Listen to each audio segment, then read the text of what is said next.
bacteria about what to do during times like this. This is a famous demonstration from Harvard Medical School. They built a giant petri dish, and so it's 2 feet by 4 feet long. On either end, if we turn it up on end, there's going to be areas where the bacteria can grow, but there's not going to be any antibiotic. And then as we move towards the center, there's going to be enough antibiotics to kill them. And then there's going to be 10 times that amount, and then 100 times that amount, and then 1,000 times that amount. And so if the bacteria are going to make it to the middle, they're going to have to change. And so let's look at a time lapse of what happens as the bacteria start to grow in the petri dish. You'll see them growing on both ends because there's obviously no antibiotic there.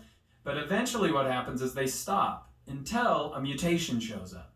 Once that mutation or that idea shows up, it spreads to all the other bacteria, new mutations show up, new ideas show up, and then over time, bacteria are able to evolve to all of these constraints, and by the time they get to the center, they're immune to 1,000 times the amount of antibiotics of a normal bacteria.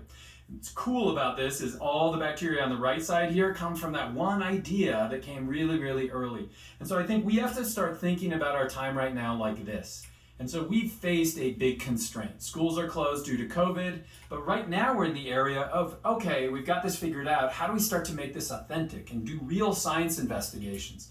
And then how do we start to assess students fairly and report on that? And I think the big thing coming up is the fall of 2020.